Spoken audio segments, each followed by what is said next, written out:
तो हम जो चैप्टर डिस्कस कर रहे थे दैट वाज गैसियस स्टेट. ठीक है, the chapter that we were discussing is gaseous state. इसमें हमने कहाँ तक डिस्कस कर लिया था. First of all we had discussed all gas laws. ठीक है, first we will do a quick revision and then we'll continue with the theory. So first of all we had discussed gas laws. What was the first gas law that we discussed? Correct. The first gas law that we discussed was Boyle's law. Okay, the first gas law that we discussed was Boyle's law. And Boyle's law volume and किस चीज को relate करता है? Correct. It relates volume and pressure, and in case of Boyle's law, volume is inversely proportional to pressure. ठीक है. फिर Boyle's law के बाद हमने next discuss किया था. Correct. Boyle's law के बाद हमने next discuss किया था Charles law. ठीक है. In case of Charles law, volume was related to. Correct. Volume was related to temperature. ठीक है. And in this case, volume was first of all directly proportional to temperature. And second thing, यहाँ पे temperature जो है वो आप हमेशा Kelvin में लेते हो. ठीक है. Not in degree Celsius, not in Fahrenheit. ठीक है.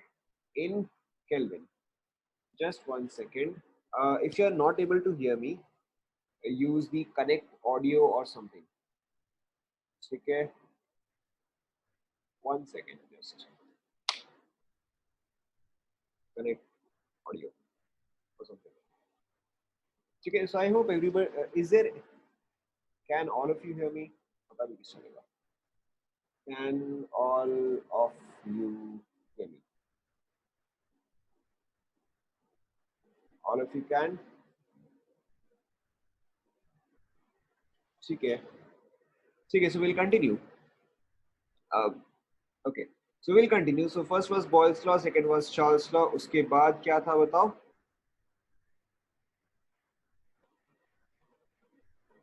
Correct. After that we had Gay-Lussac's law. ठीक है. Gay-Lussac's law. Gay-Lussac's law क्या बोला था बताओ? In this case, what and what was related बताओ. यहाँ पे ये थोड़ा different था. In this case, आप किसको किससे relate करते थे? Correct. यहाँ पे आप pressure को relate कर रहे थे with temperature. ठीक है. या फिर ऑब्वियसली आप इसका रिवर्स भी बोल सकते हो कि आप टेम्परेचर को रिलेट कर देते हैं विद प्रेशर. ठीक है. Both of them are the same thing. And in this case pressure is directly proportional to temperature और temperature is directly proportional to pressure. ठीक है. Gay-Lussac's लॉ के बाद हमने नेक्स्ट कौन सा डिस्कस किया था बताओ? Correct. The next one is not a law, it is a hypothesis. ठीक है. The next one is Avogadro's hypothesis. ठीक है. Avogadro's hypothesis. And in this case the volume was proportional to. Correct. In this case volume was proportional to n. ठीक है. तो जब हम इन सभी को कंबाइन करते हैं we write this as combined. ठीक है. We write this as combined gas law. Can you hear me now? The only guy who I'm asking. ठीक है. SK, can you hear me now? ठीक है. It was called as the combined gas law. ठीक है. It was also called as the ideal gas equation. ठीक है. And this was PV is equal to nRT. P pressure, V volume, N moles, T temperature in Kelvin. ठीक है. And R is universal gas constant. उसके अलावा R का हमने काफी सारे वैल्यूज डिस्कस किए थे. ठीक है. या you can start writing in school. ठीक है. उसके अलावा हमने R के वैल्यूज डिस्कस किए थे. तो R का एक वैल्यू क्या था बताओ? Which was the first value that I told you. Correct. It was 0.0821. ठीक है. And this was in litre, atmosphere, mole, kelvin. ठीक है. इसके अलावा फिर जो हमने नेक्स्ट वैल्यू डिस्कस किया था दैट वाज 0.082 या 0.083. ठीक है. कोई सा भी वैल्यू चलेगा क्योंकि वैल्यू क्लोज इनफ है. ठीक है. This was in litre, bar, mole, kelvin. ठीक है. इसके बाद जो हमने डिस्कस किया था that was correct, that was 8.314 and this was in joules per mole per Kelvin and the last one was 1.987 calories per mole per Kelvin. ठीक है. फिर हमने अप्रोक्सीमेशन लिया था कि इन दोनों को आप अप्रोक्सीमेटली क्या लिख सकते हो? इन दोनों को 1/12. ठीक है. इसको 25/3 एंड इसको, ये तो इजी है, this was 2।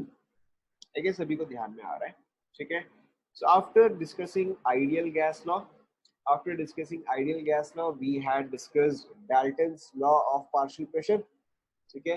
we had discussed Dalton's law of partial pressure। उसमें क्या था कि अगर आपके पास A के लेट्स से मोल्स है 5, ठीक है, B के लेट्स से मोल्स है 15, ठीक है, A के मोल्स है 5, B के है 15, तो ऐसे केस में A का मोल फ्रैक्शन कितना आ जाएगा? A का मोल फ्रैक्शन, ओए mole fraction will be 5/15, sorry 5/20 और 1/4, एंड अगर ये 1/4 आ गया तो ये आपका 3/4 आ जाएगा। इसका मतलब क्या होता है कि जो प्रेशर ऑफ ए होगा that will be equal to 1/4 times pressure of total, and similarly जो प्रेशर ऑफ बी होगा that will be equal to 3/4 times of pressure of total, ठीक है। ये चीज हमने डिस्कस भी किया था कि partial pressure of A is equal to mole fraction of A into PT, ठीक है। एंड इसके अलावा ये वाला पोर्शन तो हमने मोल कॉन्सेप्ट में डिस्कस किया था कि sum of all the mole fractions is equal to, correct, sum of all the mole fractions is equal to 1, ठीक है। एंड डीएलपीपी के लिए एक ही कंडीशन था, ठीक है। अगर आपको ध्यान में आ रहा है what was the condition, definition में ही इसका कंडीशन था, क्या था बताओ? इन अ मिक्सचर ऑफ समथिंग ऐसे था, अगर किसी को ध्यान में आ रहा है तो। Correct, in a mixture of non reacting gases, ठीक है। तो डीएलपीबी के लिए very important criteria was the gases should be non reacting, ठीक है। मोल फ्रैक्शन कुछ नहीं, सारे सारे फ्रैक्शंस का सम जो है, ठीक है, सारे फ्रैक्शंस का सम जो है वो टोटल होके 1 होना चाहिए, बस इतना ही है। जैसे कि अगर आप परसेंटेज निकाल रहे हो तो परसेंटेज मिला के क्या होना चाहिए? 100 होना चाहिए ना। जिससे अगर मैं बोलूँ कि आपके पास mixture of A and B है, अगर मैं आपको बोलता हूँ कि ए जो है वो 20% है, तो नेचुरली ए प्लस बी टोटल कितना होना चाहिए? 100% होना चाहिए। तो उस तरह से बी कितना आ जाएगा? 80% आ जाएगा, ठीक है। तो मोल फ्रैक्शन भी एग्जैक्टली उसी तरह से है। मोल फ्रैक्शन के केस में आउट ऑफ 100 नहीं होता है, आउट ऑफ 1 होता है। So if let's say x A is 0.3, तो आपका ऑटोमेटिकली फिक्स हो गया एक्स बी जो है वो कितना आ जाएगा? करेक्ट, ये आ जाएगा आपका 0.7, ठीक है। तो Dalton's law of partial pressure के बाद हमने डिस्कस किया था, बताओ what did we discuss? Graham's Graham's law of diffusion और एफ्यूजन, ठीक है, या गेज प्रेशर, चलो ठीक है, वो तो छोटा सा ही कॉन्सेप्ट था। First will discuss Graham's law, ठीक है। तो हमने डिस्कस किया था ग्राहम्स लॉ ऑफ एफ्यूजन और डिफ्यूजन, ठीक है। यहाँ पे जो आपका मोस्ट इंपॉर्टेंट क्राइटेरिया था was that the rate of diffusion और effusion is inversely proportional to molecular mass, ठीक है। यहाँ पे हमने एक सेंटेंस याद किया था, लाइटर इज फास्टर, ध्यान में आ रहा है? ठीक है। तो हमने सबसे पहले तो हमने ये एक चीज डिस्कस किया था, ठीक है। एंड इसके अलावा हमने डिस्कस किया था कि अगर आपको रेशियो निकालना है R2/R1, so that is equal to, यहाँ पे आ जाएगा M1, यहाँ पे आ जाएगा M2, ठीक है। But this is when all other conditions are same. But अगर सारे कंडीशंस सेम नहीं है तो यहाँ पे आपको ऑब्वियसली और भी हो सकता है कुछ क्राइटेरिया यूज करना पड़ जाए, ठीक है।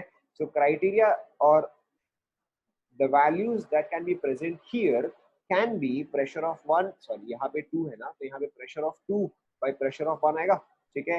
या फिर आप moles of 2 by moles of 1 ले सकते हो, ठीक है। या फिर हो सकता है कुछ क्वेश्चंस में आप चाहे तो mole fraction of 2 by mole fraction of 1 भी ले सकते हो, ठीक है, डिपेंडिंग ऑन दी क्वेश्चन। उसके अलावा जो आपका अंदर का टर्म था, यहाँ पे जैसे M1/M2 है, इसके जगह आप क्या यूज कर सकते हो बताओ? मॉलिक्यूलर मास की जगह आप क्या क्या यूज कर सकते थे? Correct, the one property which you could use was vapor density, ठीक है, and the other property that you could use was density. Density is represented by rho, ठीक है। अगर सभी को ध्यान में आ ही रहा है, ठीक है। यहाँ पे क्या था? यहाँ पे ध्यान में आ रहा है सभी को? ठीक है। फिर इसके बाद हमने डिस्कस किया था very small concept called as gauge pressure, ठीक है। गेज प्रेशर वेरी सिंपली क्या होता है कि जो भी आपका एक्चुअल प्रेशर है माइनस जो भी आपका एक्सटर्नल या जो भी आपका एटमॉस्फेरिक प्रेशर है, ठीक है। So this was your gauge pressure. कहने का मतलब अगर इस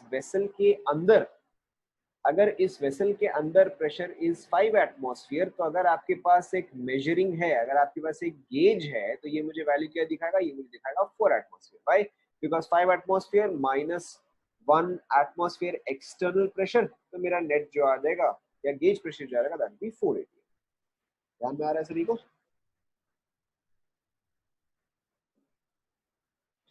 ठीक है। इसके अलावा हमने रेट में ही एक और चीज डिस्कस किया था। कि अगर आपको रेट निकालना है तो आप रेट निकाल सकते हो with respect to pressure by time, ठीक है, with respect to pressure by time और मोल्स बाय टाइम, ठीक है। और you can also use volume by time, but what you can not use, क्या चीज यूज नहीं कर सकते, करेक्ट, हम मास बाय टाइम या वेट बाय टाइम जो है ये हम यूज नहीं कर सकते अगर अलग अलग गैसेस है तो, ठीक है। अगर सेम गैस है तब आप ये यूज कर सकते हो, वरना otherwise always your best method is to use this one, ठीक है। Clear? Very rare cases when both the gases are same, ठीक है। जो आप यहाँ पे R1/R2 यूज कर रहे हो, अगर दोनों गैसेस सेम ही हुए तो उस केस में आप W1/W2 यूज कर सकते हो, ठीक है। बट टिपिकली मैं फिर भी बोलूंगा कि आप अवॉइड ही करो, अगर आपको क्लियर नहीं हो रहा है तो आप अवॉइड ही करो, ठीक है। इसके बाद हमने क्या डिस्कस किया था? इसके बाद I think we had discussed kinetic theory of gases, ठीक है, और शॉर्ट में केटीजी। यहाँ पे हमने ज्यादा कुछ डिस्कस नहीं किया था। We had only discussed the velocity terms.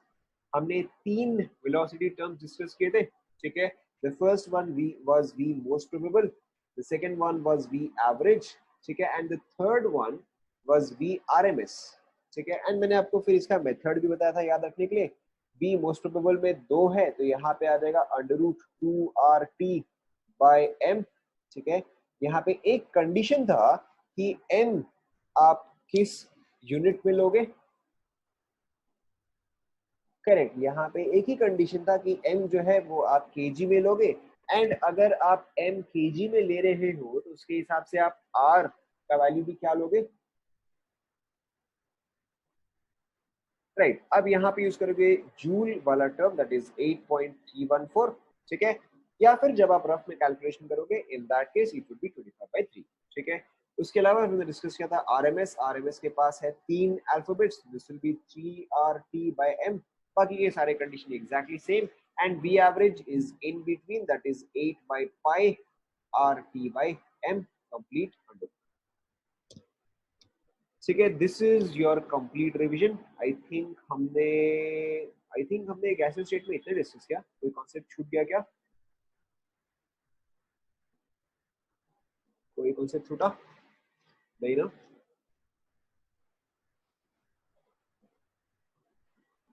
वो तो एक ही बात है। वो तो हमने डिस्कस, हाँ ठीक है, वो तो सिंपल सा ही है, PV is equal to NRT, ठीक है।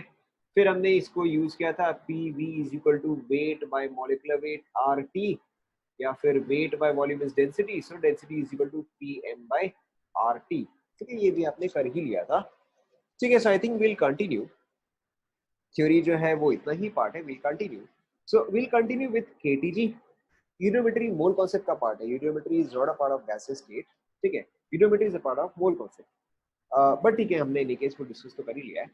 So now will continue with KTG, ठीक है। तो इसके पहले कि हम और क्वेश्चंस करें, we have to write some theory part.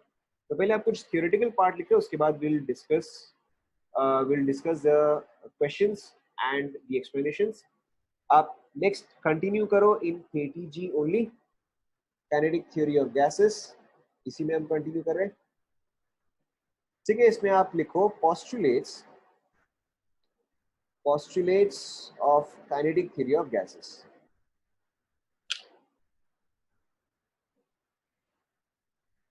ठीक है। ये मैं आपको डिक्टेट करता रहूंगा, ये आप लिखते जाओ।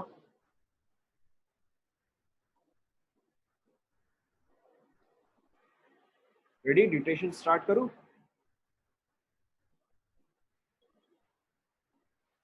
ठीक है।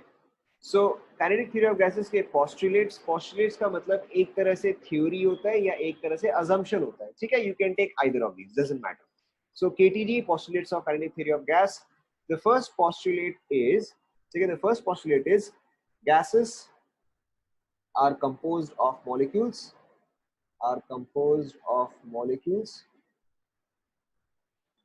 that are hard rigid spheres which are identical to each other. ठीक है, gases are composed of molecules which are hard rigid spheres which are identical to each other. Identical to each other का मतलब क्या होता है? Same shape, ठीक है, size and properties.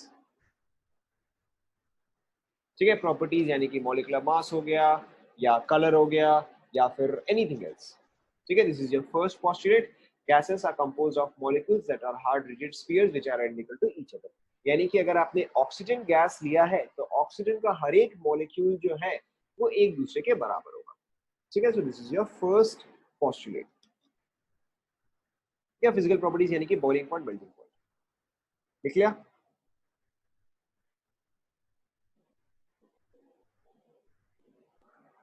ठीक है, now the next is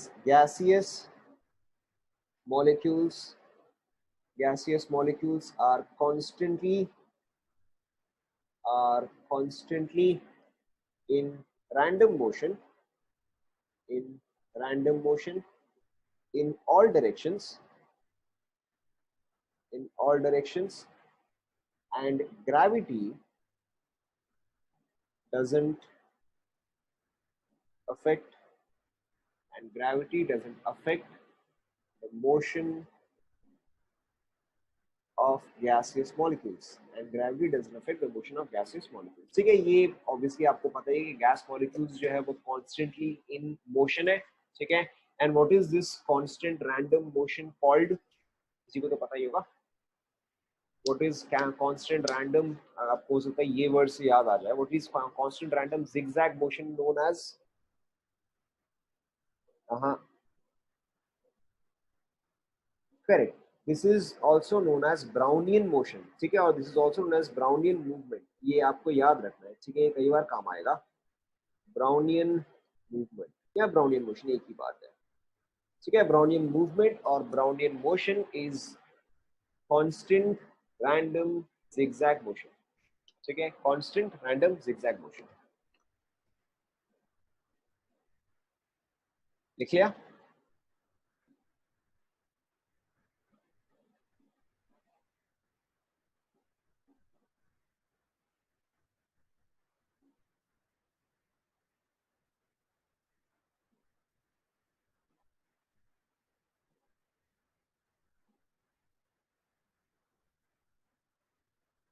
ठीक है, now the next thing, gas molecules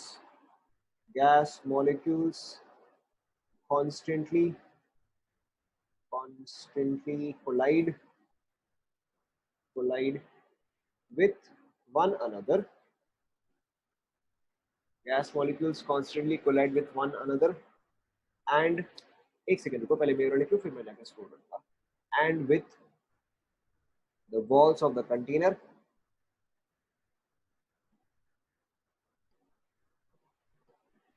ठीक है, gas molecules constantly collide with one another and with the walls of the container. ठीक है, फिर आप इसी में कंटिन्यू करो या फिर आप चाहे तो नेक्स्ट पॉइंट लिख सकते हो, एंटायरली सेम थिंग। ठीक है, मैं इसी पॉइंट में कंटिन्यू कर रहा हूँ। these collisions are perfectly elastic। पहले आप लिख लो फिर मैं एक साथ एक्सप्लेन करूंगा। ठीक है, these collisions are perfectly elastic। पहले लिख लो।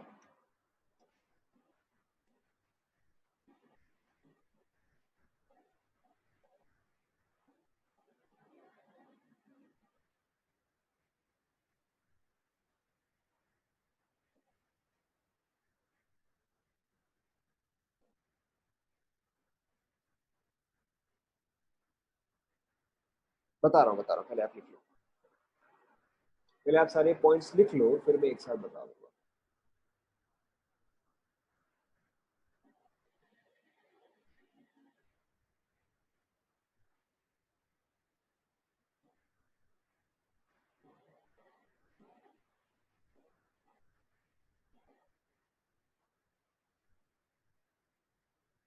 ठीक है, यहां तक लिख लिया, थर्ड तक सभी का complete.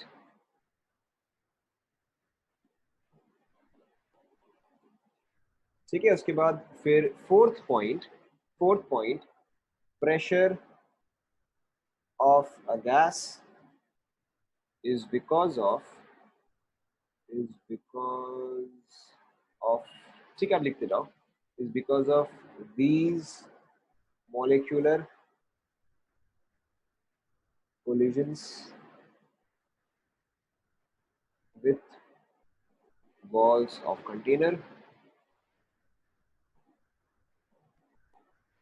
with walls of container। ठीक है, लिखते जाओ, पहले आप पॉइंट्स लिखते जाओ।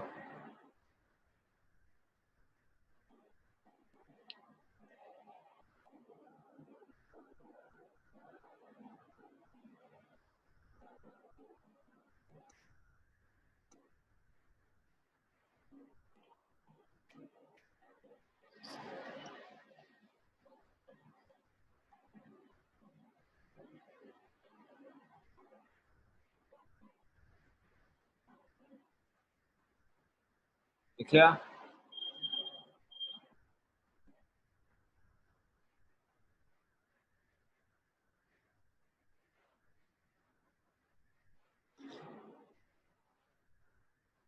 ठीक है, the next point is volume occupied volume occupied by gas is much larger। एक सेकंड को पहले मैं लिख लूं। volume occupied by gas is much larger than volume of gas molecules, or volume of gas molecules is negligible with respect to volume occupied by gas। ठीक है, पहले आप सारे पॉइंट्स लिख के जाओ। occupied by gas।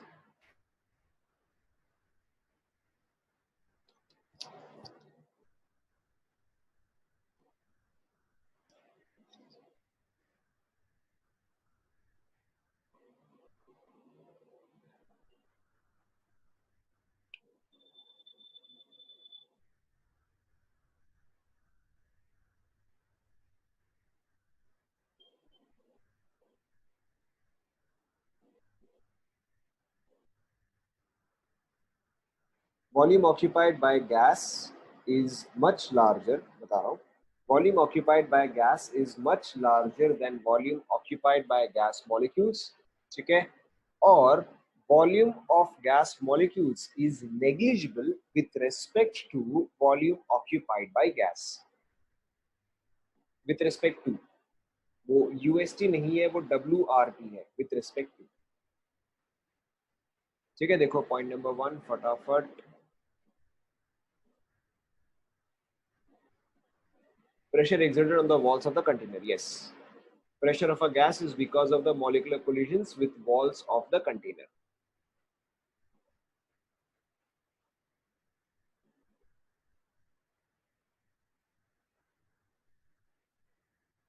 एक सेकेंड, फर्स्ट वाला जिसको लिखना था लिख लिया, फर्स्ट पॉइंट।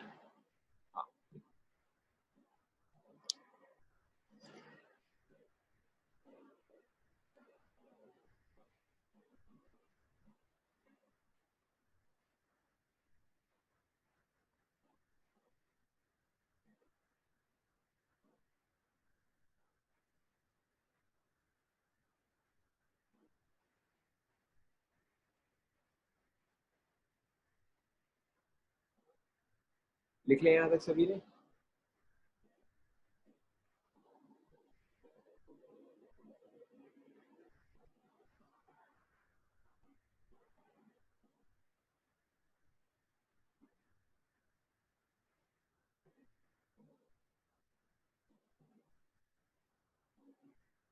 लिख लिया, ठीक है। फिर देखो next point,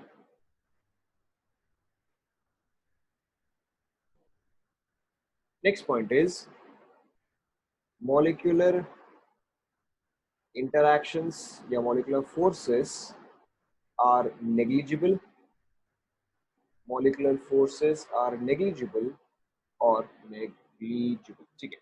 molecular forces are negligible or there is no attractive, there is no attractive or repulsive,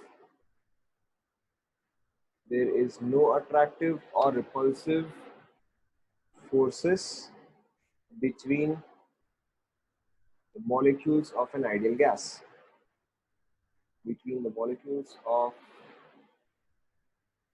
an ideal gas।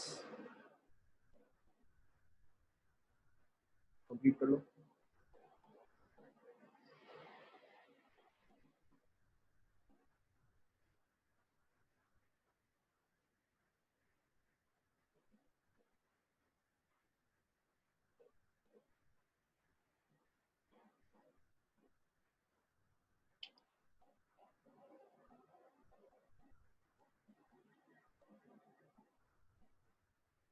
Complete कर लिया सभी ने?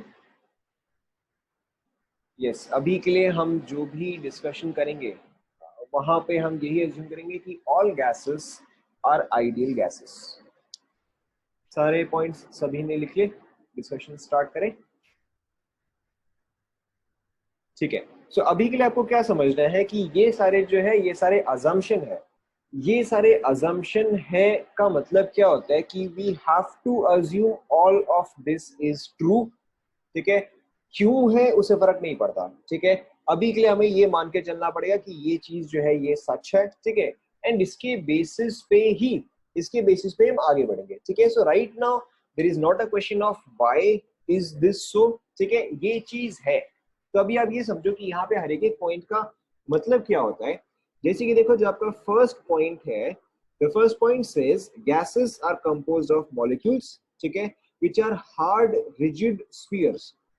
हार्ड रिजिड स्फीयर्स का मतलब क्या होता है कि अगर सपोज करो आपके पास है लेट्स से, आपके पास है लेट्स से एक स्पॉन्ज, ठीक है, and let's say and on the other hand you have let's say your cell phone, ठीक है, your cell phone and a sponge.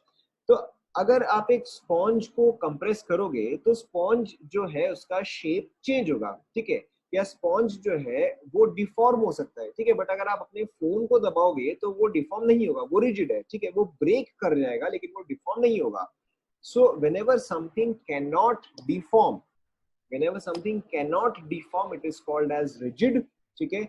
whenever something can deform it will not be rigid। तो यहाँ पे hard rigid spheres का मतलब क्या है कि अगर एक मॉलिक्यूल, ठीक है, अगर एक मॉलिक्यूल इस वॉल के साथ कोलाइड करता है तो इस मॉलिक्यूल का शेप जो है वो चेंज नहीं होगा, ठीक है। अगर ये इनिशियली स्फीयर है तो ये कोलिजन के बाद ही स्फीयर ही रहेगा, ऐसा नहीं होगा कि वो यहाँ से पिचक जाए। सेंस समझ में आ रहा है? हार्ड रिजिड स्फीयर्स का मतलब, हार्ड रिजिड स्फीयर्स का मतलब उसका शेप जो है वो चेंज नहीं होगा, ठीक है। which are identical to each other, ये पार्ट तो obviously, ठीक है। तो there is nothing to explain in this one। now the next one, gas molecules are constantly in random motion, ये चीज आपको ऑलरेडी पता ही है, ठीक है। आपको कई बार ये चीज क्लास 10th में बोला होगा कि अच्छा अगर आप धूप को एकदम सही एंगल में देखोगे तो उसमें 10 पार्टिकल्स जो है वो कॉन्स्टेंटली मोशन में है, ठीक है। So this point also you are already aware, so I am not going to discuss this one. Now, the next one, gas molecules constantly collide with each other. Gas molecules constantly collide with each other and with the walls of the container. ठीक है, and these collisions are perfectly elastic। अब यहाँ पे point आता है कि elastic collision का मतलब क्या आता है। इलास्टिक कोलिजन का मतलब होता है कि जब आपके पास particle A and particle B एक दूसरे के साथ कोलाइड करते हैं, ठीक है। सो आफ्टर कोलिजन ये अभी जो है एक दूसरे के पास आ रहे हैं, दोनों का वेलोसिटी जो है वो एक दूसरे के तरफ है, बट आफ्टर कोलिजन क्या होगा, ये दोनों एक दूसरे से दूर जाएंगे, ठीक है। So in an elastic collision there is no loss of energy, in elastic collision there is no loss of energy. या फिर जैसे कि अगर आप एक वॉल पे एक बॉल बाउंस करते हो, ठीक है, अगर आपने इस वॉल पे एक बॉल बाउंस किया तो ये क्या होगा, ये इस पे हिट करेगा एंड देन क्या हो जाएगा, वापस आ जाएगा, ठीक है। So this is called as an elastic collision. Elastic collision के केस में क्या होता है, there is no loss of energy, there is no loss of kinetic energy और potential energy and there is no deformation. ठीक है, कि अगर आपने बॉल को इस बॉल पे बाउंस किया तो ये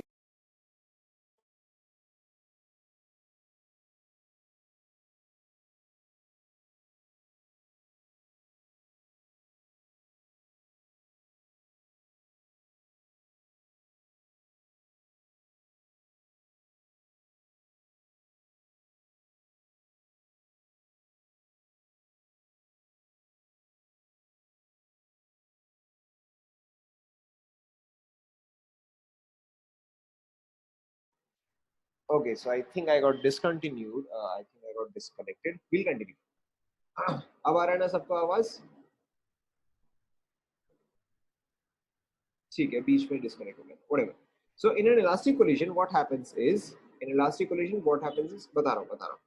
इलास्टिक कोलिजन में क्या होता है कि अगर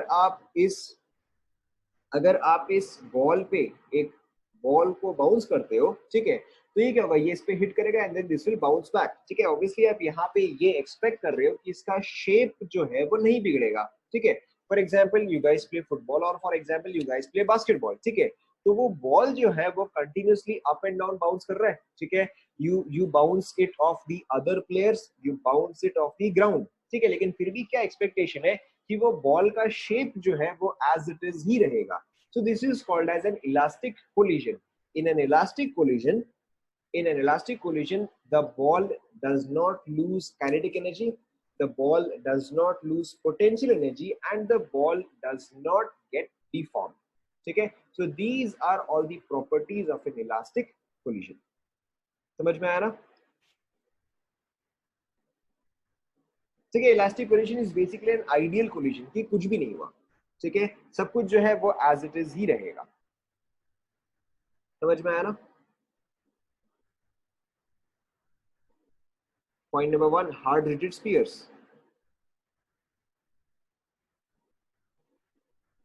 देखो 1 and 3 इनफैक्ट सारे पॉइंट्स ही रिलेटेड है. देखो 1 and 3 कैसे रिलेटेड है?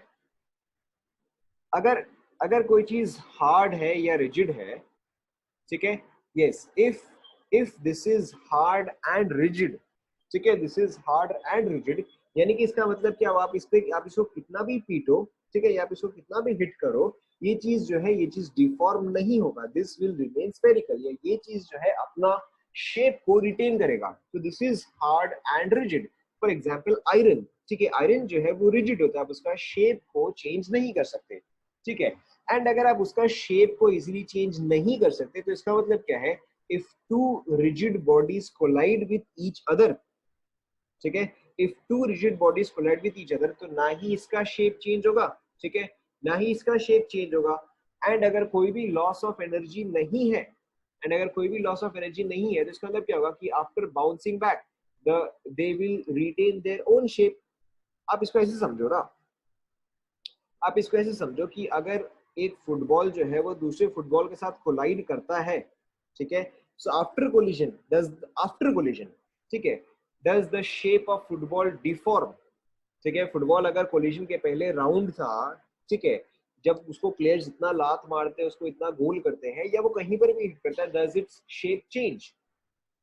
ठीक है, it does not change. This is, हम ड्यूरिंग कोलिजन की बात नहीं कर रहे हैं, we are not talking during collision. ठीक है, we are talking before and after collision, collision के पहले एंड कोलिजन के बाद. ठीक है, सो अगर कोलिजन के पहले एंड कोलिजन के बाद शेप जो है वो सेम है, या शेप जो है वो चेंज नहीं हुआ है, तो it is called as a hard rigid body. Clear?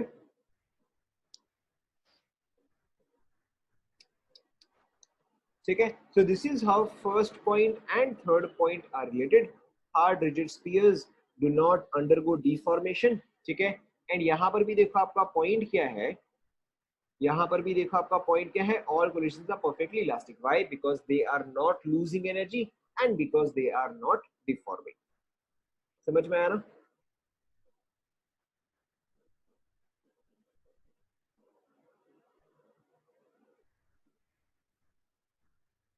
हाँ ना, समझ में आया? ठीक है.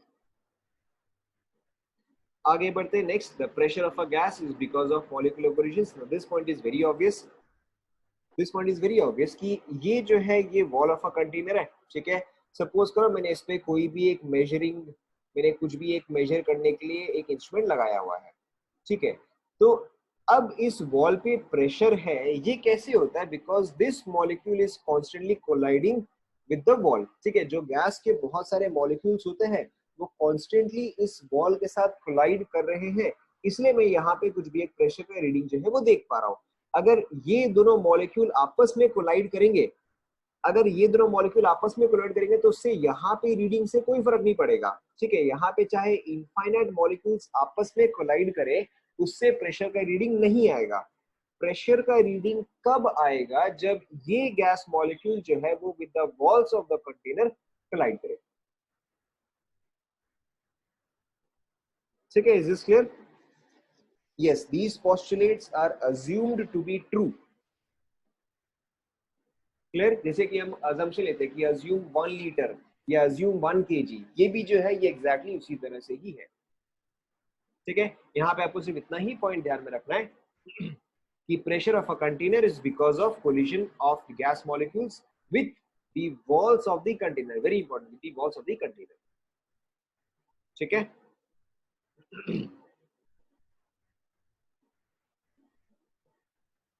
Yes, no, okay. Now see the next point. ये नेक्स्ट पॉइंट थोड़ा सा टेक्निकल है बट आपको समझ में आ जाएगा।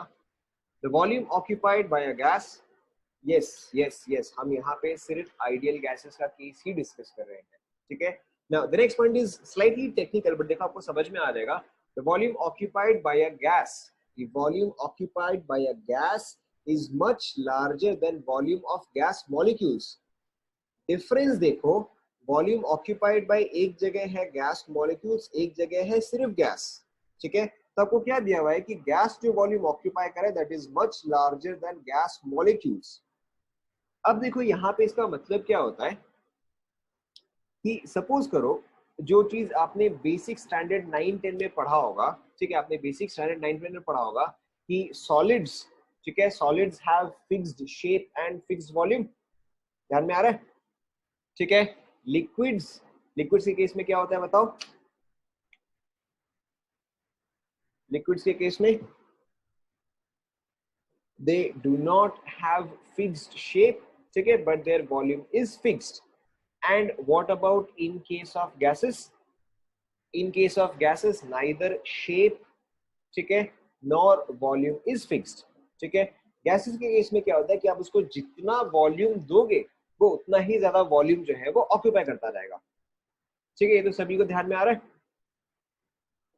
ठीक है। तो अब हम इसी पॉइंट पे ध्यान देंगे कि उसको जितना वॉल्यूम मिले वो उतना वॉल्यूम ऑक्यूपाई करता रहेगा। Keep this point in mind कि as much volume is available to it वो उतना वॉल्यूम ऑक्यूपाई करता जाएगा, ठीक है। सो अब देखो क्या है कि अगर सपोज करो आपके पास इनिशियली एक कंटेनर है, ठीक है, इनिशियली दिस इज ये कंटेनर जो है इसका साइज आप चेंज कर सकते हो।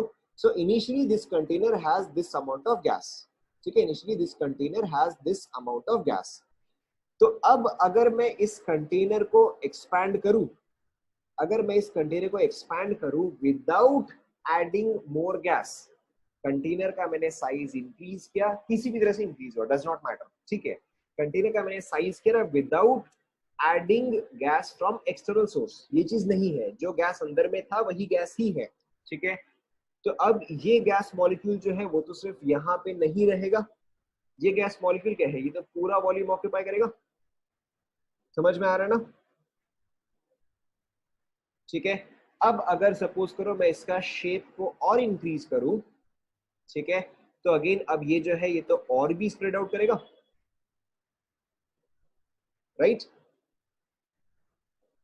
ठीक है। एंड अगर अगेन मैं इस चीज को एक्सपैंड करता जाऊं, ठीक है, तो जितना भी वॉल्यूम मैंने दिया है गैस जो है, गैस उतने ही वॉल्यूम्स को ऑक्यूपाई करता रहेगा। Is this clear? ये पॉइंट समझ में आया, ठीक है।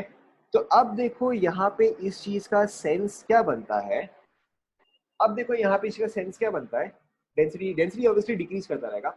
अब देखो इसका सेंस क्या बनता है कि अगर सपोज करो, ठीक है, कि अगर सपोज करो जब मेरे पास इतना सा ही वॉल्यूम था तो मेरे पास let's say there were only 100 molecules. ठीक है, देयर वर ओनली 100 मॉलिक्यूल्स। ठीक है, तो अगर मैंने बाहर से गैस ऐड नहीं किया है तो मेरे मॉलिक्यूल्स तो फिक्स्ड हो गए, मॉलिक्यूल्स आर फिक्स्ड। ठीक है, एंड अगर 100 मॉलिक्यूल्स का साइज, एक मॉलिक्यूल का साइज, ठीक है, 100 मॉलिक्यूल्स का साइज इतना है तो यहां पर भी अगर मैं सारे मॉलिक्यूल्स को ऐड अप करूं तो भी साइज तो मॉलिक्यूल्स का इतना सही रहेगा। भले ही वो इतना ऑक्यूपाई जरूर कर रहे हैं, भले ही वो इतना ऑक्यूपाई जरूर कर रहे हैं, लेकिन वॉल्यूम, लेकिन गैस मॉलिक्यूल्स का साइज तो इतना ही रहेगा ना। समझ में आया नहीं आया? मेरे को लग रहा है नहीं आया। अच्छा, आप ऐसे समझो,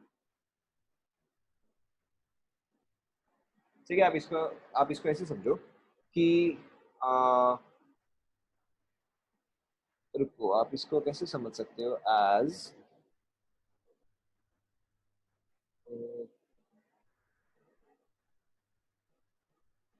रुको, बता रहा हूँ, let me make up an example. ठीक है, यहाँ पे बेसिकली क्या हो रहा है कि गैसेस जो है वो स्प्रेड आउट कर रहे हैं। How do I explain, gases जो है वो स्प्रेड आउट कर रहे हैं। ठीक है, आप इसको ऐसे समझो ना कि अगर सपोज करो एक गैस मॉलिक्यूल, ठीक है, एक गैस मॉलिक्यूल आपने, अगर अगर आपको याद होगा स्टैंडर्ड 10 में आपने हो सकता है रदरफोर्ड मॉडल पढ़ा होगा, Rutherford model of gases molecule.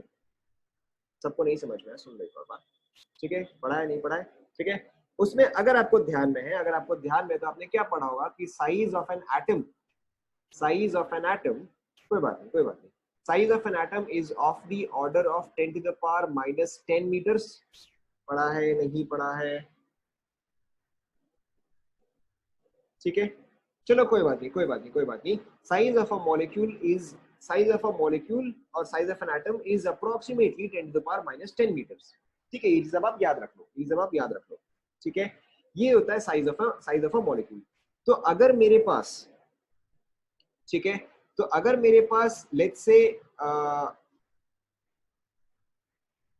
ठीक है, तो दिस इज मीटर्स, ठीक है, this is not metre cube, this is metre, यानी कि ये जो है ये रेडियस हुआ। ठीक है, दिस इज रेडियस।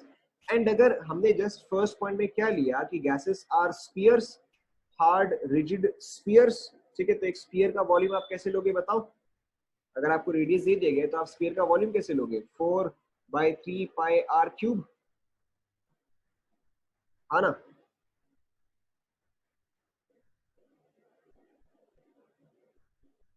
ठीक है, तो फिर 10 की पावर्स में, ठीक है, 10 की पावर्स में वॉल्यूम ऑफ गैस क्या रहेगा? दिस इज 10 की पावर माइनस 10। ठीक है, एंड आप यहाँ पे क्या कर रहे हो? आर क्यूब कर रहे हो, तो ये अप्रोक्सीमेटली क्या आ रहेगा? 10 to the power minus 30 metre cube आ जाएगा। Yes no?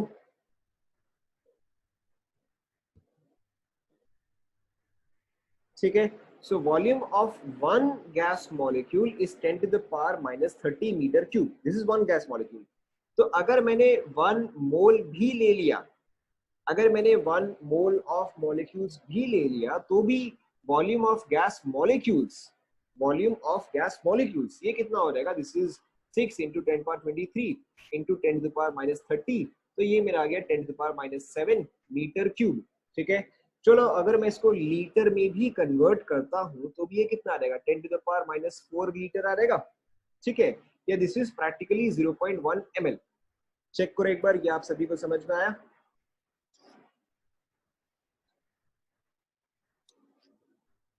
ठीक है, 0.1 ml का मतलब क्या है कि एक ड्रॉप से भी कम। ठीक है, 0.1 ml का मतलब क्या होगा? एक ड्रॉप से भी कम। ठीक है, तो देखो मॉलिक्यूल्स जो है वो तो सिर्फ इतना ऑक्यूपाई कर रहा है, मॉलिक्यूल्स सिर्फ इतना ऑक्यूपाई कर रहा है, लेकिन एक गैस तो कितना भी ऑक्यूपाई कर सकता है। ठीक है, एक गैस जो है वो 1 लीटर भी ऑक्यूपाई कर सकता है, वो 5 लीटर भी ऑक्यूपाई कर सकता है, वो तो 50 लीटर भी ऑक्यूपाई कर सकता है। Yes no? ठीक है, तो अब यहाँ पे इसका मतलब क्या हुआ कि जो मॉलिक्यूल्स देमसेल्व्स है, ठीक है, उन मॉलिक्यूल का खुद का वॉल्यूम जो है that is very very small, उन मॉलिक्यूल का खुद का वॉल्यूम जो है that is very very small in comparison to, ठीक है, इन कंपैरिजन टू जो पूरा स्पेस वो ऑक्यूपाई करते हैं। समझ में आया ना?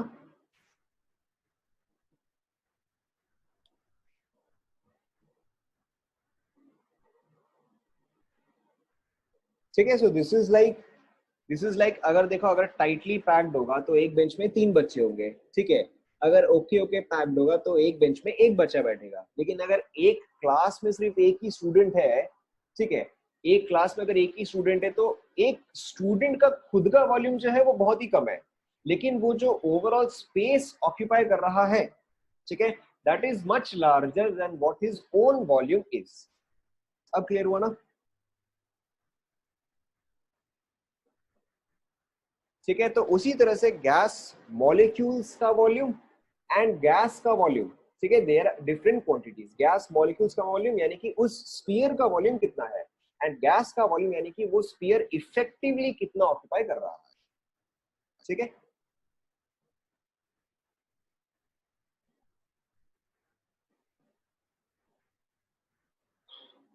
Okay, so this was this point, volume occupied by a gas is much larger than volume occupied by gas molecules। आप कितने भी मॉलिक्यूल लो, इससे फर्क नहीं पड़ता है कि मॉलिक्यूल का साइज जो है वो बहुत ही स्मॉल होता है, एंड आप जितने ज्यादा मॉलिक्यूल लेते जाओगे तो भी उसका साइज जो है वो बहुत ही मिनिमम ही रहता है। ठीक है, जैसे कि हमने यहाँ पे देखो कितना लिया, यहाँ पे हमने 1 मोल लिया, ठीक है, 1 मोल लेने के बाद भी देखो इतना ही वॉल्यूम आया। तो अगर मैं सपोज करो 10 मोल भी ले लूँ तो भी ये कितना आएगा, ये भी तो 1 ml ही आएगा ना। ठीक है,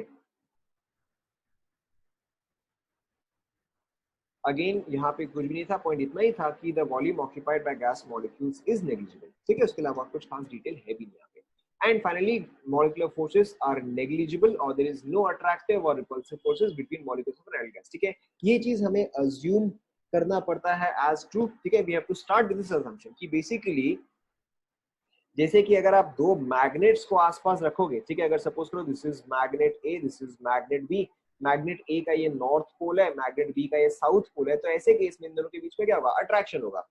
ठीक है, बट अगर आप दो पेंसिल शार्पनर को ऐसे बगल में रख दोगे, ठीक है, तो क्या उन दोनों के बीच में कोई अट्रैक्टिव फोर्स या रिपल्सिव फोर्स होगा?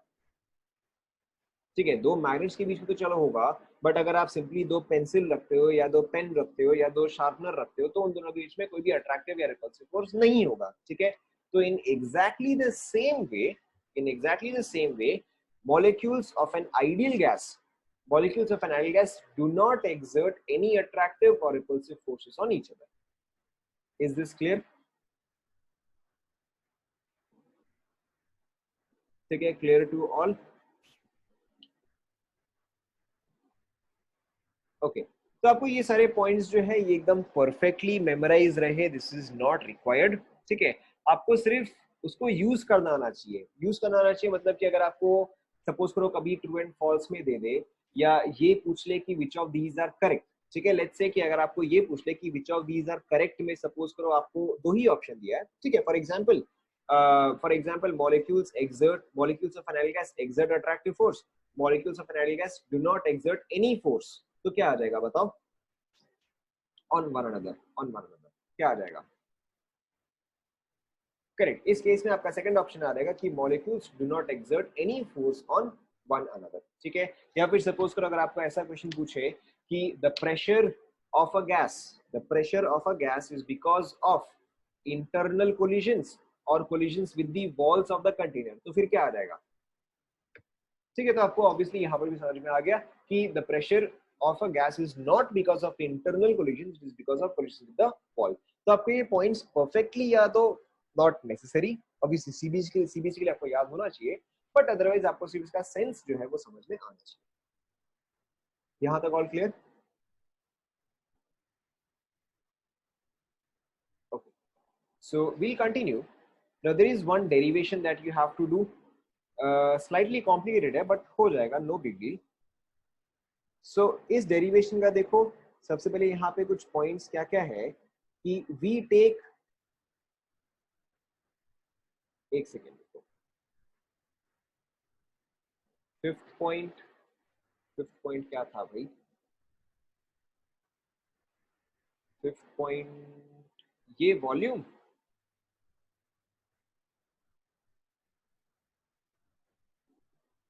ठीक है, वॉल्यूम का देखो मतलब सिंपली क्या होता है, वॉल्यूम का देखो सिंपली मतलब क्या होता है, बहुत ही सिंपल सा ही है। देखो, जब आपकी नॉर्मल क्लास होती है, ठीक है, जब आपकी एक नॉर्मल क्लास होती है, इन जनरल एक बेंच पे 3 स्टूडेंट्स बैठते हैं। जब एक नॉर्मल क्लास होता है, अभी नहीं, ठीक है, जब आपकी नॉर्मल क्लास हुआ करती थी, ठीक है, तो उस टाइम पे क्या होता था, एक बेंच पे 3 स्टूडेंट्स बैठते थे, depending on whatever the size of the benches. Yes, no? ठीक है, तो लेट्स अज्यूम कि इस बेंच का साइज जो है, ठीक है, लेट्स अज्यूम इस बेंच का साइज जो है, that is for example let's say 1 metre. मैंने रैंडमली एक नंबर ले लिया, ठीक है, let's say the size of the bench is 1 metre. ठीक है, तो यानी कि इफेक्टिवली हर एक स्टूडेंट कितना ऑक्यूपाई कर रहा है? इफ दिस इज 1 मीटर, तो इफेक्टिवली हर एक स्टूडेंट कितना ऑक्यूपाई कर रहा है?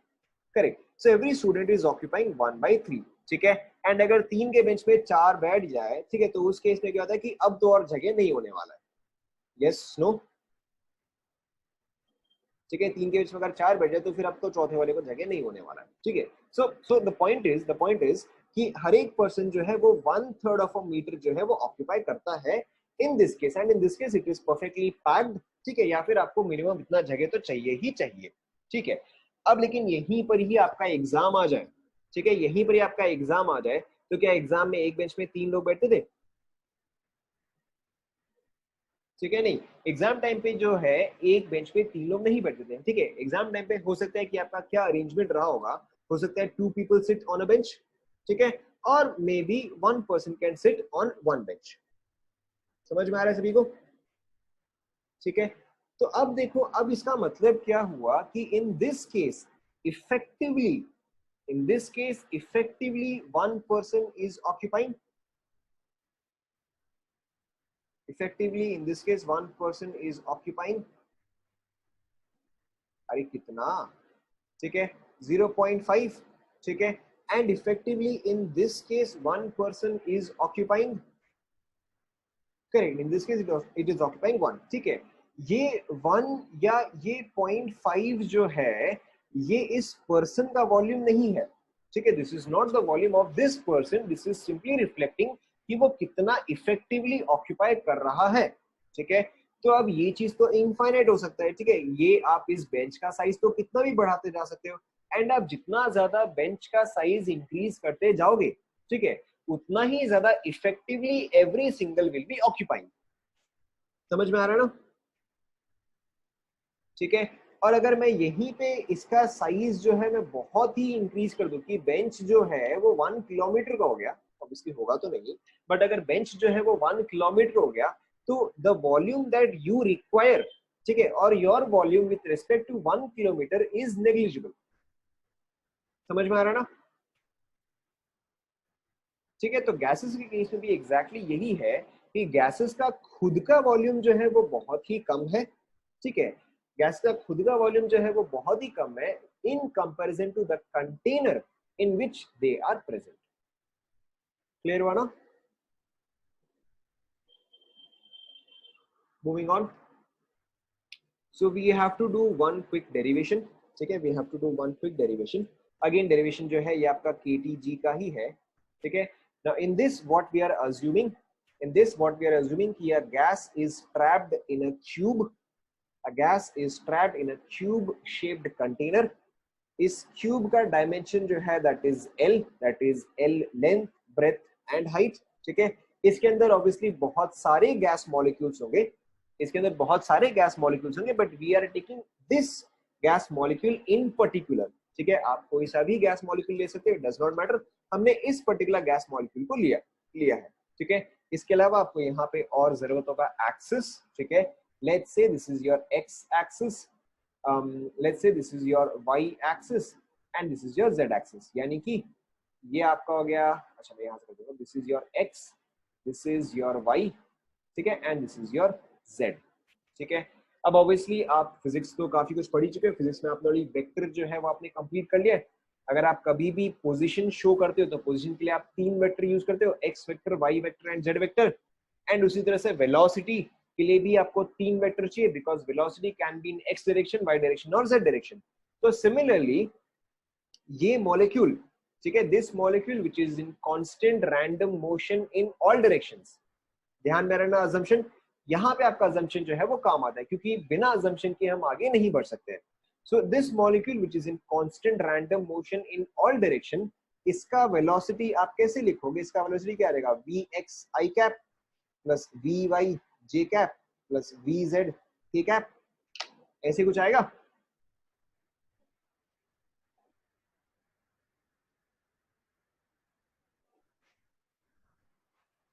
ठीक है, एंड इसी चीज का आप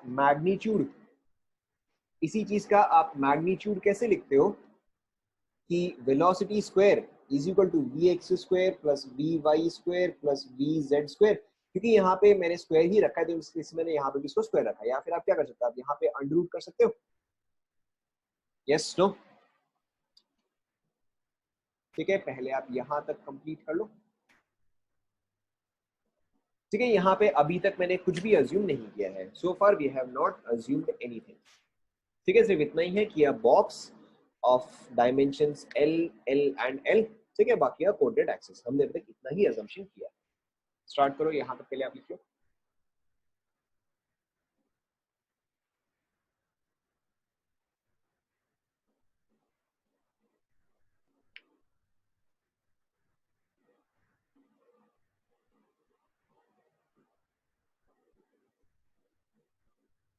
कुछ नहीं, आपको कोई भी हेडिंग डालने की जरूरत नहीं, आप ऐसे ही नॉर्मली कंटिन्यू कर सकते हो।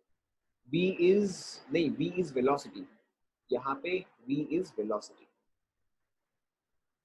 ओके, अब देखो, अब हम फर्स्ट अजम्पशन लेंगे। कि क्योंकि this molecule can move in any direction, ठीक है, because this molecule can move in any direction. हाँ सही है बोला, ये तो बस मैग्नीट्यूड है। आप इस वेक्टर का मैग्नीट्यूड कैसे लिखते हो?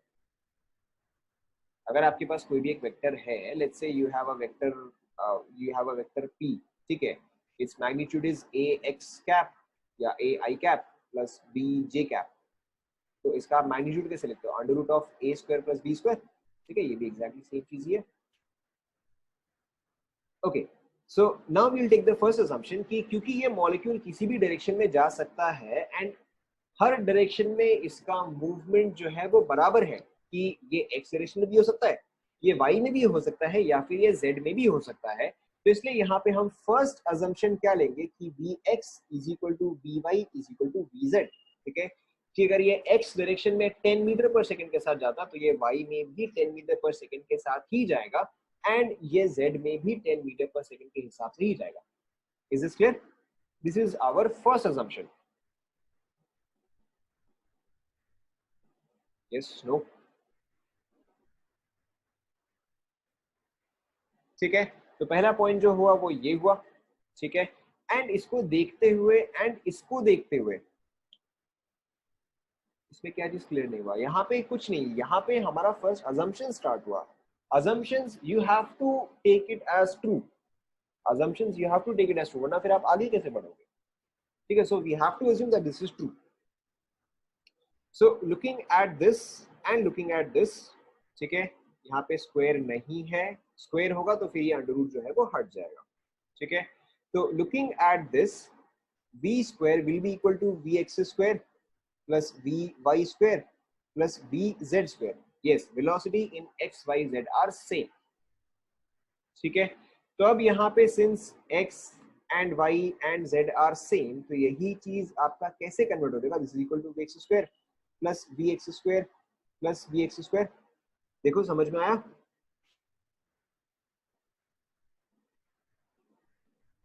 ठीक है, which means that v square is equal to this, or v square is equal to 3vx square, और bx square is equal to b square by 3। ठीक है, this is our first assumption। आप यहां तक कंप्लीट कर लो।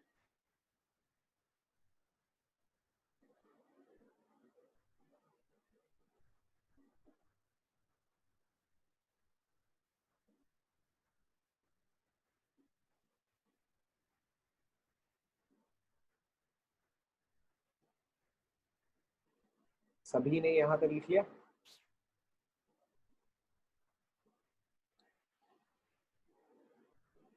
ठीक है, now the next point और द नेक्स्ट थिंग इज, ठीक है, पब्लिक।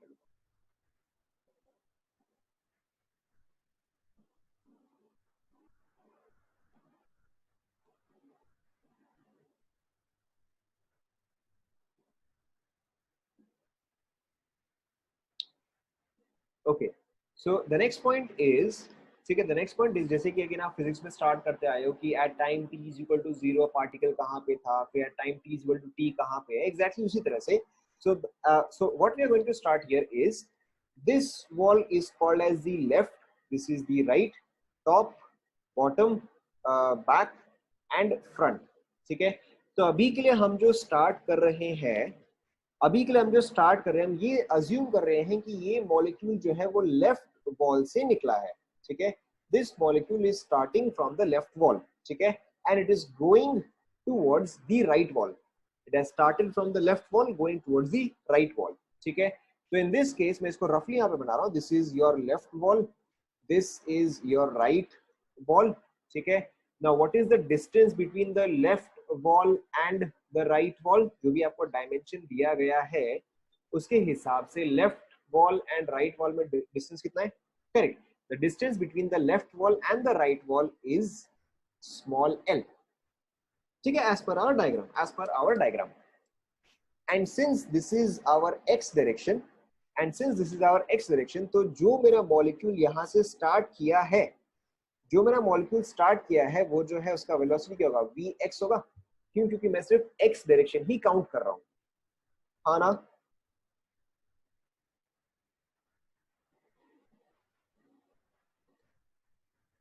ओके, सो अगर ये मॉलिक्यूल जो है, if this molecule has just started from this wall, if this molecule has just started from this wall, तो इसको इस वॉल से लेके इस वॉल तक पहुंचने के लिए टाइम कितना लगेगा बताओ? How much time will it take to reach the right wall from the left wall? Time will be equal to, क्या लगेगा बताओ? Correct, very simply time will be equal to distance by speed। ठीक है, time will be equal to distance by speed और the time taken will be L by Vx। सभी को समझ में आया ना? अगर ये समझ में आ गया तो उसका लगेगा काफी इजी हो जाएगा। ठीक है, ओके, सो नाउ सी, अब देखो अगेन जो हमारा एक अजम्पशन है वो देखो कैसे काम आएगा कि ये मॉलिक्यूल जो है वो लेफ्ट वॉल से स्टार्ट किया, ठीक है, this is travelling in the x direction, this will collide with the wall. लेकिन जस्ट हमने अजम्पशन में क्या लिया था कि all collisions are, all collisions are, क्या पॉइंट था वो बताओ? करेक्ट, वहां भी पॉइंट क्या था कि all collisions are elastic, and elastic का मैंने आपको मतलब क्या बताया कि there is no loss of energy, यानी कि अगर वो vx स्पीड से कोलाइड किया, अगर वो vx स्पीड से कोलाइड किया तो वो बाउंस बैक भी vx स्पीड से ही करेगा। अब सभी को समझ में आ रहा है ना कि अजम्पशन कैसे यूज हो रहा है? ओके, तो देखो ये मॉलिक्यूल जो है ये टुवर्ड्स द राइट वॉल गया with vx velocity, and then यहाँ पे कोलाइड करने के बाद again it is coming back to the left wall with vx velocity. ठीक है, तो अगर मैं इस पूरे साइकिल को लूं, इस पूरे साइकिल को लूं यानी कि फ्रॉम लेफ्ट टू राइट, ठीक है, and then back to left, एक और बार सुन लो, the complete cycle from left to right and then back to left. ठीक है, तो इस पूरे चीज में इसको कितना टाइम लगेगा बताओ? Correct, very simply distance by speed. ठीक है, अब आपका डिस्टेंस कितना होगा? यहां से यहां गया l, ठीक है, एंड देन रिटर्न आया तो वापस से l, यानी कि now distance by speed, that is distance becomes 2l and speed is now vx। सभी को समझ में आया ना?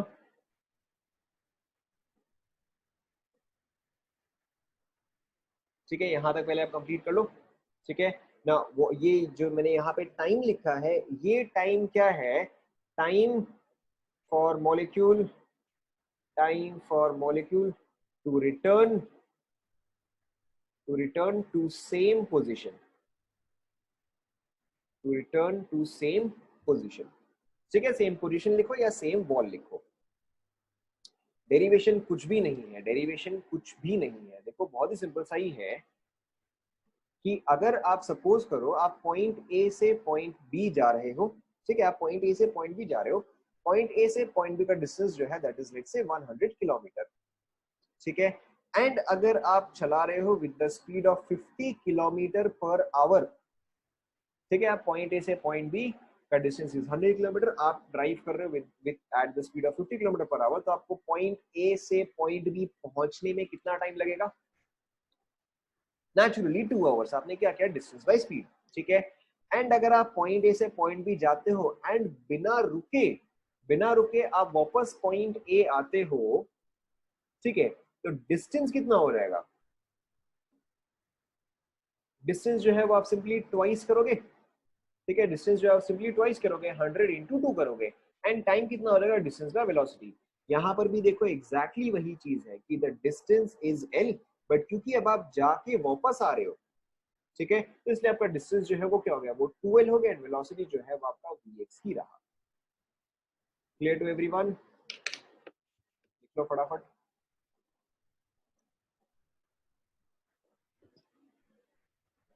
यहां तक complete?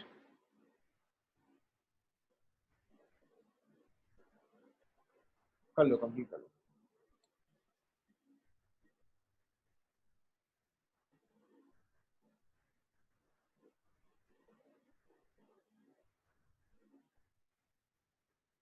vx means velocity in x direction।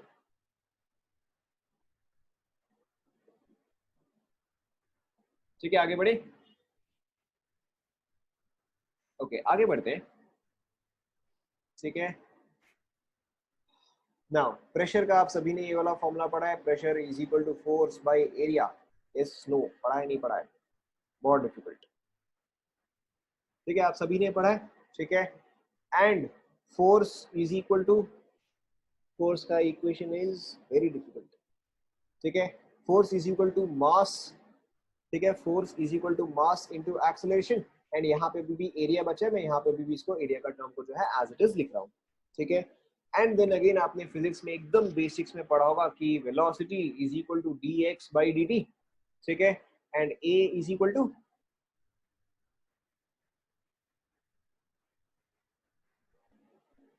a is equal to, जैसे v is equal to dx by dt था, वैसे ही a इज इक्वल टू, अच्छा चलो ठीक है, आप दूसरे डायरेक्शन में चले गए, तो a इज इक्वल टू क्या आ जाएगा मेरा? dv बाई dt आ जाएगा,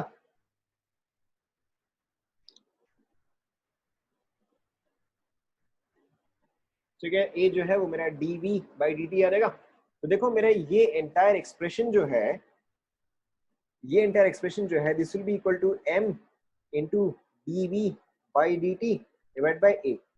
देखो ये एक्सप्रेशन आएगा,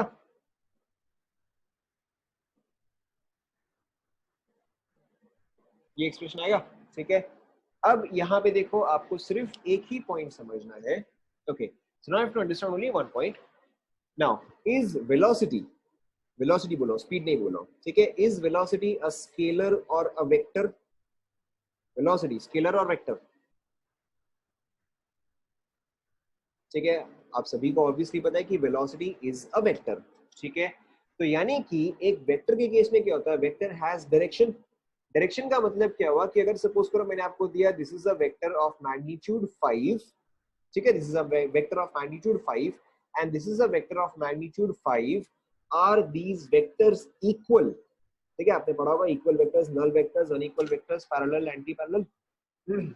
आर दीज वेक्टर्स इक्वल?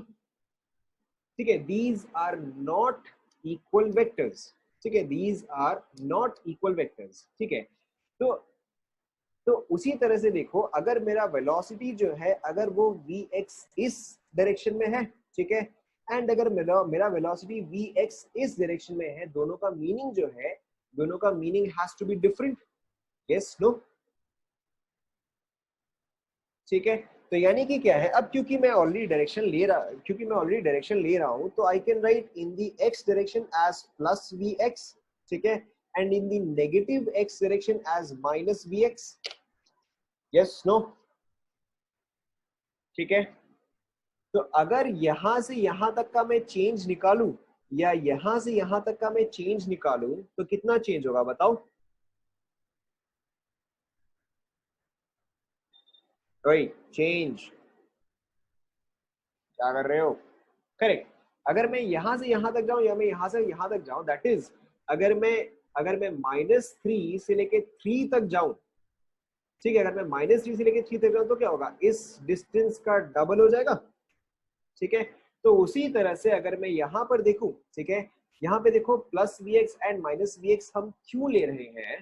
देखो वेरी सिंपली, जब आपका मॉलिक्यूल जब आपका मॉलिक्यूल लेफ्ट वॉल से राइट वॉल पे जा रहा था, when it was moving in this direction, its velocity was plus vx because it was moving in the plus x direction. ठीक है, लेकिन अब जब ये राइट वॉल से वापस लेफ्ट पे आ रहा है, तो अब तो इसका वेलोसिटी माइनस vx रहा होगा ना, राइट? ठीक है, तो जो आपका चेंज इन वेलोसिटी है, जो आपका ये dv पार्ट है, ये क्या आ गया? चेंज इन वेलोसिटी जो है वो आपका 2vx आ गया। Yes no? ठीक है, एंड द टाइम टेकन वो हमारा कहां से आया? वो हमारा देखो यहां से वैल्यू आ गया, the time taken was this. Clear? Yes no? ठीक है, अब अगर मैं यही सारे वैल्यूज डालता हूं यहाँ पे, देखो मैं यही चीज वापस से लिख रहा हूँ, time is equal to 2L by we x. ठीक है, pressure is equal to force by area, फिर is equal to mass into acceleration by area, which is equal to mass into dv by dt divided by a। ठीक है, अब बस मैं यहाँ पे सारे वैल्यूज डालते जा रहा हूँ। तो देखो pressure will be equal to mass by area into dv is 2vx divide by time is 2L by vx। Check करो, ये एक्सप्रेशन आया। ठीक है, एंड यहाँ पे ए का मतलब क्या होता है? एरिया होता है, right? Area of the surface. ठीक है, तो अगर आप एरिया ऑफ द सरफेस देखोगे तो एक क्यूब का एरिया ऑफ वन सरफेस, क्यों? क्योंकि मैं तो सिर्फ एक्स डायरेक्शन ही तो ले रहा हूँ ना। ठीक है, तो एरिया ऑफ वन सरफेस या एरिया ऑफ वन फेस कितना आ जाएगा? एल स्क्वायर आ जाएगा। सभी को समझ में आ रहा है ना? थोड़ा सा कॉम्प्लिकेटेड है, बट अगर आप इसको फाइनली एक साथ देखोगे तो आपको समझ में आ जाएगा। ठीक है, so area is basically one face which is L square. तो देखो आपका ये फाइनल एक्सप्रेशन क्या आ रहा है, m by l square into v x जो है वो ऊपर की तरफ जाएगा, ये 2 और ये 2 जो है वो कैंसिल आउट हो गया। ठीक है, तो this is v x square by यहाँ पे एक और एल बचा है, so this finally turns into p is equal to M v x square by L cube. ठीक है, चेक करो, चेक करो।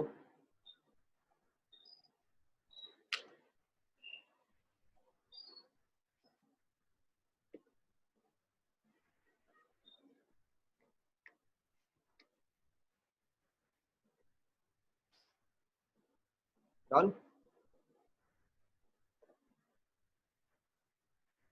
लिख लिया?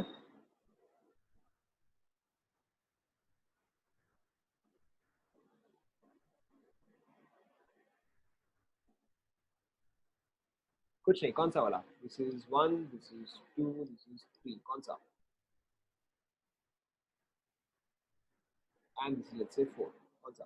2। 2 में देखो कुछ नहीं किया मैंने, बस मैंने एरिया का वैल्यू जो है वो मैंने सब्स्टिट्यूट किया। ठीक है, करेक्ट। पार्टिकल जो है आपका डायगोनली मूव कर रहा है, लेकिन हम उसको ऑलरेडी रिजॉल्व कर चुके हैं ना। अगर पार्टिकल जो है वो तो 3 डायमेंशन मूव करेगा, एक्स वाई एंड जेड, तो मैंने यहाँ पे एक्स का लिखा, एग्जैक्टली सेम तरीके से वाई का होगा, एग्जैक्टली सेम तरीके से जेड का होगा। ठीक है, 4। 4 वाला तो देखो कुछ नहीं है, 4 वाला तो सेम ही है। 4 वाले में देखो, ये आपका टाइम तो आ गया था। ठीक है, time in the particle is in the same position, time in the particle is in the same position. ठीक है, तो ये आपका आया था distance by speed, that is 12 by we x. ठीक है, तो यही जो आपका टाइम है इसी को मैंने डी टी में यूज किया, क्योंकि टाइम का तो मेरे पास एक ही इक्वेशन है, तो इसी को मैंने डी टी में यूज किया। तो डी टी का मेरा फॉर्मूला क्या आएगा? 12 बाई वी एक्स। देखो, करेक्ट, तो ऑलरेडी इसको हमने रिजॉल्व कर दिया है ना, पार्टिकल जो है वो डायगोनली मूव कर सकता है, एब्सोल्युटली राइट। तो तभी तो हमने v is equal to v x, v y and v z already लिख लिया।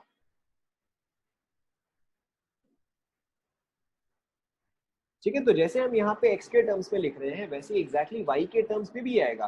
तो आपका देखो सब कुछ तो एग्जैक्टली सेम ही आ जाएगा, सिंपली यहाँ पे क्या रहेगा, p is equal to M V Y square divide by L cube आ जाएगा। एंड z के केस में क्या रहेगा, p is equal to M V Z square by L cube. समझ में आया ना?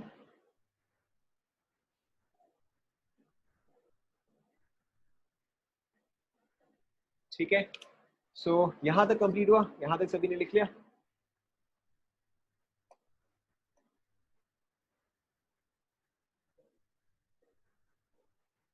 ओके अब देखो, अब हम यहाँ पे एक प्रीवियस रिजल्ट यूज करेंगे। यहाँ पे क्या है, वी एक्स स्क्वायर है, यहाँ पे we have to use a previous result, that is this one.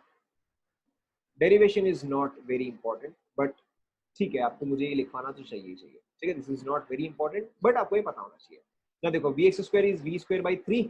ठीक है, मैं इसी चीज को देखो यहाँ पे सब्सटीट्यूट करूंगा, तो p is equal to M v square by 3 l cube, ये आएगा। बस वी एक्स स्क्वायर को मैंने वी स्क्वायर बाई 3 में सब्सटीट्यूट कर दिया। ठीक है, now for a cube, for a cube L cube, sorry सिर्फ एल क्यूब, एल क्यूब क्या रिप्रेजेंट करता है बताओ? For a cube what does L cube represent? Correct, for a cube L cube will represent volume. ठीक है, तो यानी कि ये वाला पोर्शन जो है, ये वाला पोर्शन वॉल्यूम आ गया। ठीक है, अब अगर सपोज करो मैं यहाँ पे 2 से मल्टीप्लाई करता हूँ एंड 2 से डिवाइड करता हूँ, आपको अभी समझ में आ जाएगा मैंने 2 से क्यों मल्टीप्लाई किया, क्यों डिवाइड किया। और अगर मैं सिर्फ इस एक्सप्रेशन को देखता हूँ तो ये एक्सप्रेशन क्या है बताओ? करेक्ट, ये एक्सप्रेशन जो है that is half m v square, that is your kinetic energy. ठीक है, तो अब देखो आपका काम जो है वो पूरा हो गया। तो what do I get, pressure is equal to 2 times kinetic energy divided by 3 times volume. Check करो,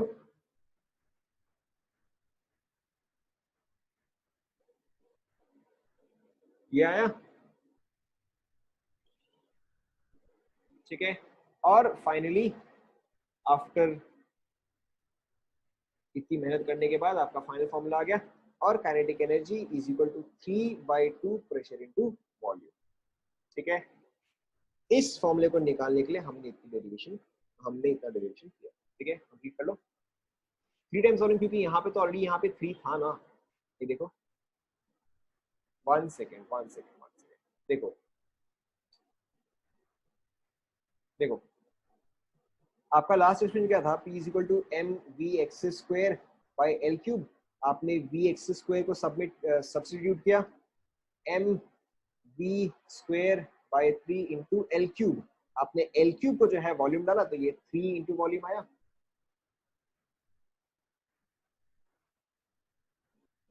ठीक है, देखो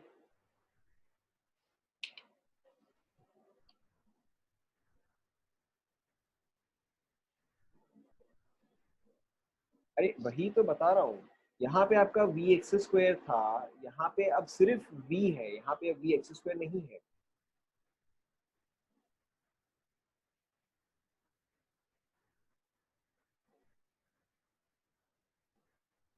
कंप्लीट हुआ सभी का?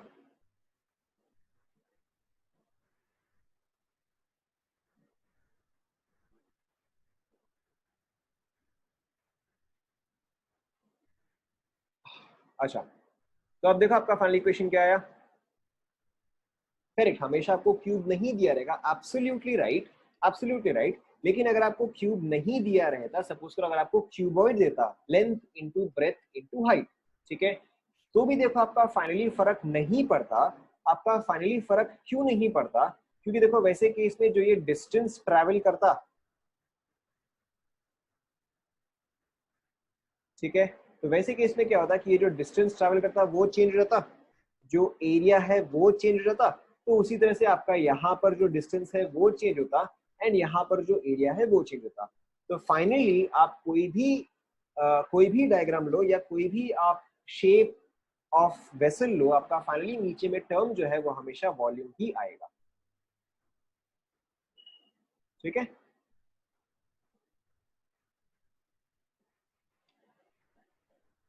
Okay, so this is the equation for which we have done all of this derivation. ये equation आपको perfectly याद होना चाहिए।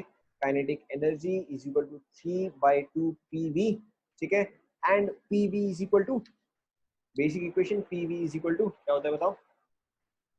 Correct, p v is equal to n r t. तो यानी कि इसी इक्वेशन को आप कैसे लिख सकते हो? As k e is equal to 3/2 n r t. ठीक है, एक्सट्रीमली इंपॉर्टेंट इक्वेशन। ये इक्वेशन आप नेक्स्ट 2 years यूज करते ही रहोगे। ठीक है, सो ये इक्वेशन आपको परफेक्टली याद रहना ही चाहिए। ठीक है, k e is equal to 3/2 n r t. इसके अलावा एक और इक्वेशन है, ये भी आपको याद रखना है, p v is equal to 1/3 m n c R M S square. ठीक है, ये चीज आप लिख लो, ये चीज हम नेक्स्ट क्लास में डिराइव करेंगे। We will not do this today, we will do next class. यहाँ तक सभी को समझ में आया क्या?